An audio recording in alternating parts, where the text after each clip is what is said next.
গতকাল অভিষেক বন্দ্যোপাধ্যায়, আজ কল্যাণ বন্দ্যোপাধ্যায়। কল্যাণ বন্দ্যোপাধ্যায়কে ঘিরে কালো পতাকা, চোর চোর স্লোগান। চণ্ডীতলায় ঘটনা ঘটেছে। চণ্ডীতলা থানায় ডেপুটেশন দিতে যাওয়ার সময় চোর স্লোগান শুনলেন কল্যাণ বন্দ্যোপাধ্যায় এবং পরবর্তীতে সেখানে উত্তেজনার একটা পরিস্থিতি তৈরি হয়। তারপর হঠাৎই মাথায় হাত দিয়ে লুটিয়ে পড়েন কল্যাণ বন্দ্যোপাধ্যায় মাটিতে। সেই ছবি আপনারা দেখতে পাচ্ছেন। হঠাৎই মাথায় হাত দিয়ে লুটিয়ে পড়লেন কল্যাণ বন্দ্যোপাধ্যায়।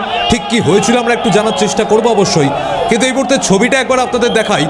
গতকাল দলের সেনাপতি অভিষেক বন্দ্যোপাধ্যায় সোনারপুরে গিয়ে জনরোষের মুখে পড়েছিলেন। আজ কল্যাণ বন্দ্যোপাধ্যায় চণ্ডীতলা থানায় ডেপুটেশন দিতে যাওয়ার সময় চোর চোর স্লোগান শুনতে হলো।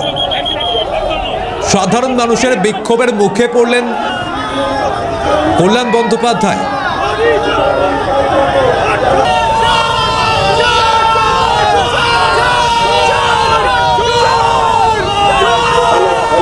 চণ্ডীতলা থানায় ডেপুটেশন দিতে যাওয়ার সময় চোর চোর স্লোগান দেখাচ্ছে আপনাদের একবার সেই ছবি।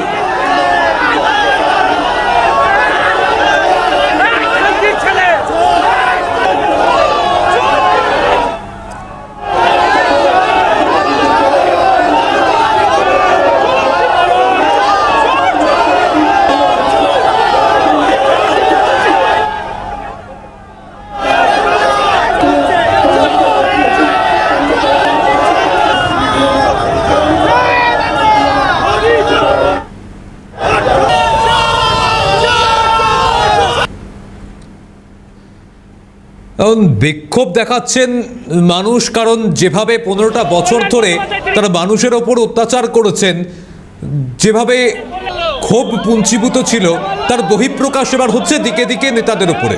কল্যাণ বন্দ্যোপাধ্যায় এবার বিক্ষোভের মুখে পড়লেন। হঠাৎই তারপর মাথায় হাত দিয়ে বসে পড়লেন। যদি ঠিক কি হয়েছে এখনো সেটা স্পষ্ট নয়। এদিকে রাস্তায় বেরিয়েছে যেভাবে জনতার রোষের মুখে তৃণমূল নেতারা, জনতার রোষের মুখে পড়ে বিজেপির দিকে তোপ দাগছেন তারা। জনতার মন থেকে মুছে দিয়ে নিজেদেরকে লাইমলাইটে নিয়ে আসার কি প্রচেষ্টা? সোনারপুরের ঘটনা নাটকের প্রথম পর্ব হলে চণ্ডীতলার ঘটনা কি নাটকের পার্ট 2? অভিষেককে দেখে নিজেকে প্রচারের আলোয় আনার চেষ্টায় কল্যাণ বন্দ্যোপাধ্যায়ও। কল্যাণ বন্দ্যোপাধ্যায়ের কান্না কি সুপ্রিমোর কান্না? বাংলার মানুষ শুনছে কি সেই কান্নাটা? এখন এই কান্না বা চোখের জল কিন্তু কোনো কাজ করবে না।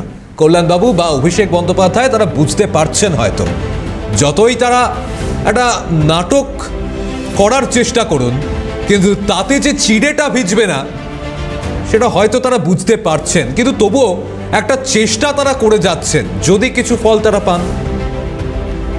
রাস্তায় বেরিয়ে জনতার রোষের মুখে তৃণমূলের নেতারা দেখুন, একদম নিচু তলার থেকে উপরতলা কেউই কিন্তু বাদ যাচ্ছেন না।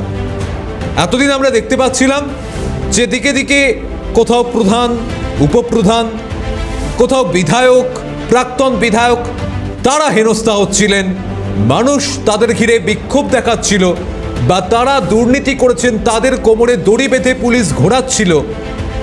আর এবার দলের সেনাপতি গতকাল সোনারপুরে গিয়ে জনতার রোষ কি হতে পারে, জনতা ক্ষেপে গেলে কি করতে পারে সেটা প্রত্যক্ষ করলেন। আর এবার নিজেকে লাইমলাইটে থাকার জন্য কল্যাণ বন্দ্যোপাধ্যায় সেই প্রচেষ্টা করছেন। এই মুহূর্তে প্রতিনিধি সমিত সিনহা আমাদের সঙ্গে রয়েছেন। সমিত, গতকাল অভিষেক বন্দ্যোপাধ্যায়, আজ কল্যাণ বন্দ্যোপাধ্যায়, মানে নিজের থেকে লাইমলাইটটা সরে যাচ্ছে, সেই লাইমলাইট আবার একটা ফিরিয়ে আনার কি চেষ্টা এটা?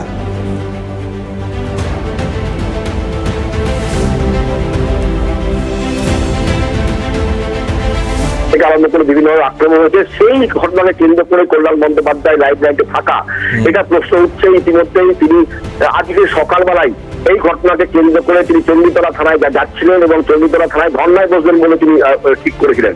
ঠিক চণ্ডীতলা থানায় ঢোকার মধ্যে তিনি গাড়ি থেকে নামেন এবং স্লোগান দিতে যখন এলেন, ঠিক দেখা যায় তাকে বিভিন্ন কর্মী অর্থাৎ সাধারণ মানুষরা তারা তাকে ঘিরে ধরেন এবং কালো পতাকা দেখায়।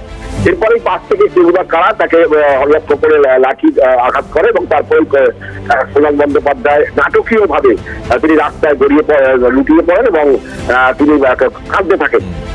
এই মুহূর্তে যে পরিস্থিতি দেখতে পাচ্ছি যে তিনি ইতিমধ্যেই থানার সামনে তিনি একেবারে শুয়ে রয়েছেন এবং তার দলের কর্মীরা তাকে মাথায় বরফ কিংবা বিভিন্ন সূচনার চেষ্টা করছেন। তবে এই ঘটনায় কেন্দ্র করে ইতিমধ্যে হুগলি জেলা জুড়ে রাজনৈতিক উত্তেজনা দেখা দিয়েছে। যদিও বিজেপি কর্মীদের বক্তব্য যে এরা কোনোভাবেই তাদের কর্মীরা এই ঘটনায় যুক্ত নয়, কিন্তু তৃণমূল কর্মীরা কিন্তু এই বিষয়ে বোঝা যাচ্ছে। সমিত, পরবর্তীতে আবারও আপডেট নেব তোমার কাছ থেকে, তবে আপাতত ধন্যবাদ।